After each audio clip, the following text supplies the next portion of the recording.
Assalamualaikum warahmatullahi wabarakatuh. Selamat sore sahabat Bonki Galeri. Jadi ini sebelah saya ada pohon sisir. Pohon ini hasil dongkelan, nggak jauh beda sama pohon sisir. Sisir apa tuh? Kaliagi ya, kaliagi. Jadi kemarin kan kita sempat spill review pohon kaliagi yang memang itu pohon asli dari sini ya, dongkelan dari pegunungan daerah sini. Dan ini pohon sisir, karena kemarin kan ada perdebatan bukan perdebatan ya, beberapa komentar dari sahabat Bonki Galeri.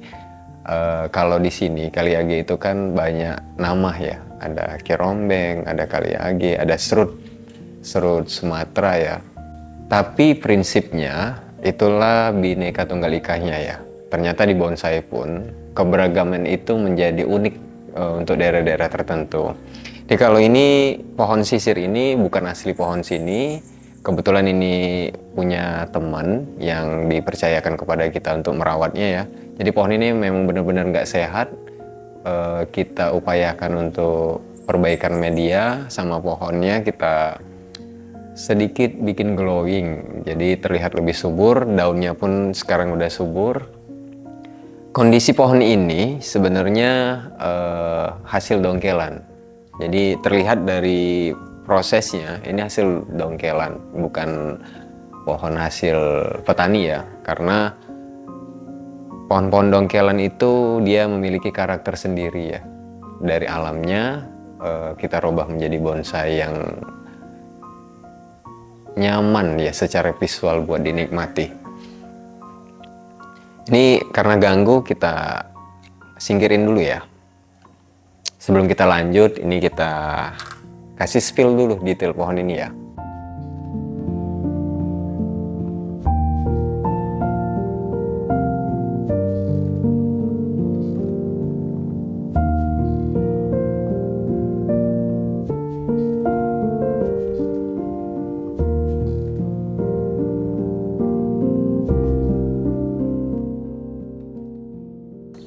Sahabat Bonki Galeri, ketika udah dikasih detailing itu akan lebih nyaman ya ngobrolnya, karena sambil diputer-puter, sambil melihat detail pohon ini. Jadi pohon itu ada keunikan tersendiri ya masing-masing. Pohon ini sih informal, konsepnya stylenya informal, jadi memang dia ngikutin hasil dongkelannya seperti apa. Tapi histori pohon ini saya nggak bisa ceritakan karena ini awalnya dari mana atau tapi prediksi kita ini emang diimpor, yang bahasanya diimpor ya, sebenarnya dari luar pulau ya. Mungkin ini dari Jawa dikirim ke sini dengan pembelian online kayaknya ya.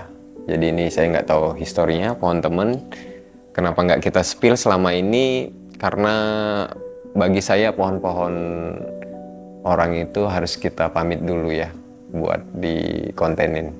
Tapi karena pohon ini menjadi asik karena nggak lepas dari pohon kaliagi kemarin ya, yang pernah kita tampilkan di video YouTube sebelumnya. Karena ada ngebahas bahwa sisir, ada yang menyebut kaliagi itu di tempatnya mereka, tapi saya nggak juga deteksi kan di mana sumber daerah-daerahnya. Karena keberagaman itu sih yang bikin kita jadi asik buat ngebahas pohon ini. Kalau di sini sih tetap namanya sisir karena pohon-pohon berduri ya, pohon-pohon berduri itu kaliage, sisir, saing simbor, itu pohon-pohon berduri. Sebenarnya pohon-pohon berduri itu safety first ya. Ketika kita lakukan maintenance itu harus tusukkan pada duri-durinya, ini akan tinggal di area kulit kita dan menyebabkan gatal, menjadi alergi. Kalau buat teman-teman yang mungkin ada penyakit alergi, jadi saya sarankan buat hati-hati saat perawatan. Kenapa saya nggak lakukan perawatan pohon ini saat divideokan? Karena kondisinya dia sekarang juga masih losan ya. Jadi terlihat ini dari kamera mungkin nggak kelihatan ya, saya ceritakan aja, ini durinya masih lembut.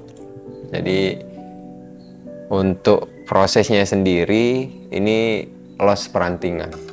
Los perantingan.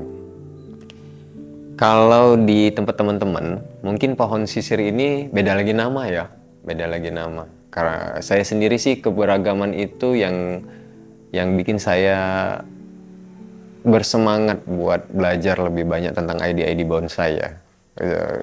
Beberapa tempat yang saya kunjungin mungkin Jawa Barat, Jawa Timur, Sumatera. Jadi belum banyak sih tempat-tempat yang saya kunjungin. Tapi pada prinsipnya sekarang itu kan kita bisa lihat dari video-video, lihat dari medsos ya, media-media sosial yang keberagaman itu bisa kita pelajari dari rajin-rajin nonton video ya. Jadi kalau untuk perawatan pohon ini sendiri, saya sih kemarin merawat pohon ini mungkin ada 8 bulanan ya. Selama 8 bulan saya lakukan pengamatan. Jadi untuk area pohon ini, ternyata kulit-kulit pohon itu kayak mirip pohon jaboticaba atau anggur Brazil ya. Dia ada ngelupas-ngelupas gitu, tapi dia tetap permanen di area batang. Dan itu saya bersihin. Ada beberapa paham ya, atau beberapa orang, setiap orang kan beda-beda, A, B, dan C. Katakanlah si orang A ini mengatakan karakter tuahnya itu akan hilang ketika kita buang kulit-kulit area matinya. Tapi kalau bagi saya sendiri sih itu kan proses yang tetap dilalui dari waktu ke waktu. Jadi kalaupun emang dia harus dibersihkan karena ada faktor penyakit, lumut, atau semacam jamur, itu baiknya dibersihin.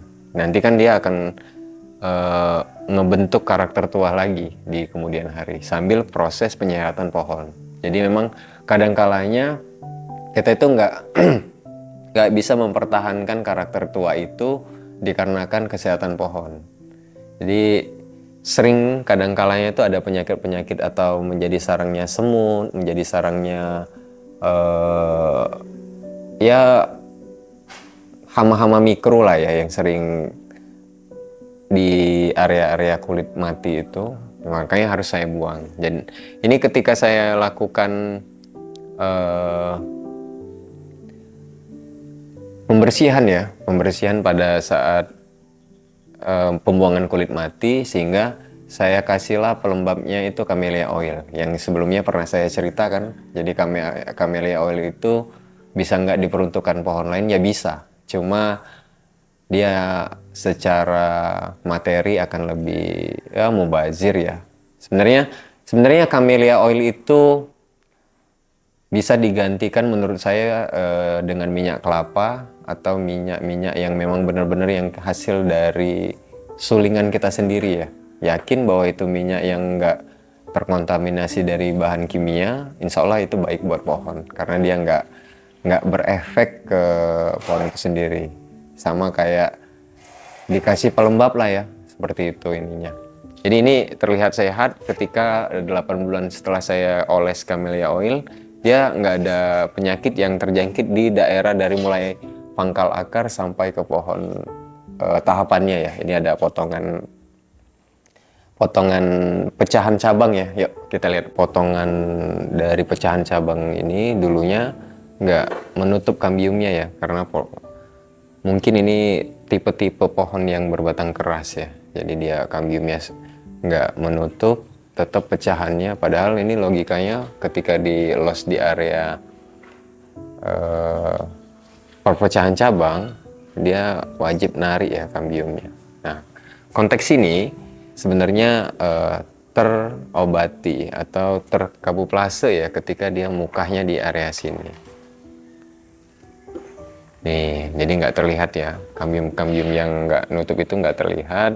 Jadi ini sudah kita bahas tahapan-tahapan pohon ini, dan memang sehatnya pohon ini pas berada di Bonsai Galeri ya. Sebelumnya memang pohon ini nggak kurang perawatan, hampir 6 bulan, 7 bulanan cuma disiram doang ya. Jadi nggak dikasih pupuk, nggak dibelai-belai, seperti itu ya. Nah, ini kelemahan kalau dimasuk di musim penghujan ya. Di musim penghujan itu area atas ini karena tertutup sama daun-daun yang terubus ini menyebabkan area cabang dan area perantingannya tuh tumbuh lumut ya, atau selalu lembab.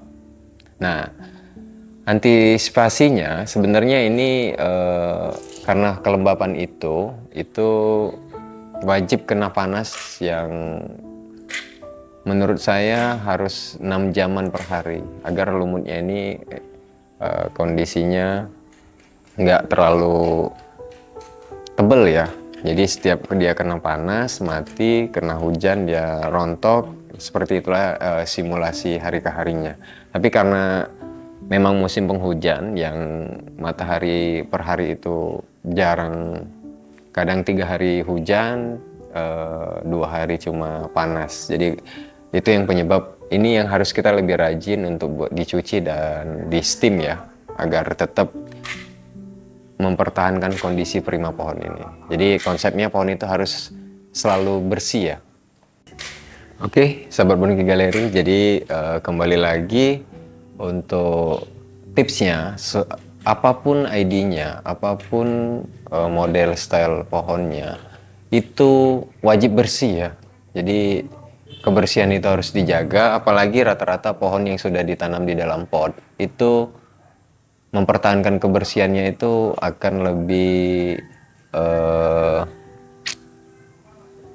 enak dipandang ya secara display, karena kita kan punya bonsai itu harus di display terus menggambarkan iman kita. Jadi kebersihan itu kan bagian dari iman. Jadi posisinya kalau saya tuh ngelihat pohon yang sedikit kotor, untuk yang ini ya disclaimer dulu, kita untuk yang di dalam pot. Kalau untuk yang di ground itu masih ditolerin karena dia langsung di tanah, percikan-percikan itu yang menyebabkan dia. Tapi yang penting pohonnya sehat. Kalau dia ada yang kotor tapi nggak sehat, ada yang kotor tapi sehat, itu bisa terlihat. Itu juga cara kita memilih tips buat meminang pohon tertentu. Jadi kalau kita suka sama pohon tertentu itu, poin pertama itu, poin-poin yang kesehatan itu harus menjadi patokan utama. Selain dari kesehatan yang faktor utama, ada juga faktor-faktor lain yang menentukan. Mulai dari gerak dasar, karena gerak dasar itu nggak bisa kita rubah ya. Gerak dasar, kalau dirubah, itu artinya kita ngenolkan. Kenapa kita harus beli pohon yang udah rangka, kalau harus kita nolkan lagi. Jadi pertimbangan-pertimbangan yang meminang pohon itu yang paling penting gerak dasar sama kesehatan. Karena kesehatan itu akan butuh waktu 3-6 bulan buat kita perbaikan menjadi pohon itu menjadi lebih sehat. Kadang kalanya 3 bulan kemudian kita ganti media atau kita beberapa pola yang kita lakukan ternyata dia masih nggak subur, berarti harus dirombak kembali medianya. Dari prinsipnya itu pohon itu menjadi patokan untuk negosiasi tentang harga itu dari situ ya, dari kesehatan, dari gerak dasar. Kalau yang lain tentang penampilan nanti bisa kita sesuaikan dengan kebutuhan dan keuangan kita ya. Mulai dari potnya, mungkin pemilihan dari pot produk lokal itu akan lebih terjangkau. Kalau kita sedikit punya uang, bisa pot impor yang lebih cungkok kan, yang lebih adem atau lebih dingin dari kondisi pot-pot yang terbuat dari semen. Jadi pertimbangan-pertimbangan itu yang bikin kita bisa negosiasi menurunkan harga dari permintaan yang punya atau owner yang punya pohon. Jadi itu yang menjadikan kita alasan kalau mau pohon itu tidak sehat. Kalau gerak dasar itu udah menjadi fatal, itu nggak usah dipilih. Atau cabang-cabang yang over, itu kan nggak bisa kita ini. Setiap ID juga beda-beda, range harganya itu juga berbeda, terus penanganan juga berbeda. Kayak Ficus microcarpa itu ketika udah dipotong dia akan susah untuk pembesaran. Tapi kalau anting putri, kalaupun udah dipotong, di los kembali dia tetap bisa, bahasanya itu ngebalancein ya, dia tetap narik ketika kita di losin ya. Ya seperti itulah ya, mungkin kira-kira sahabat Boniki Galeri yang bisa saya sampaikan. Terus ini untuk pohon sisir ini kira-kira di daerah kalian itu namanya apa? Coba spill buat kita belajar juga ya tentang ID. Jadi mungkin daerah Jawa atau Sumatera, Kalimantan, Sulawesi mungkin beda-beda cara penyebutan pohon. Nah, nih saya ini sebenarnya pengen punya santigi. Gimana nih buat teman-teman sahabat Bongi Galeri yang punya santigi, kira-kira bisa di komentar kita bahas perawatannya seperti apa, terus ininya maunya tuh seperti apa, prosesnya seperti apa, range harganya, budget bahan itu mungkin bisa di spill. Jadi buat pertimbangan kita gimana rasanya ngerawat santigi di daerah kondisi tropis yang tempat saya ini ya, lebih cenderung panas. Jadi itu yang menjadi pertimbangan itu cuaca ya. Siapa tahu ada yang tips-tips yang bisa disampaikan di sini. Tapi kalau kayak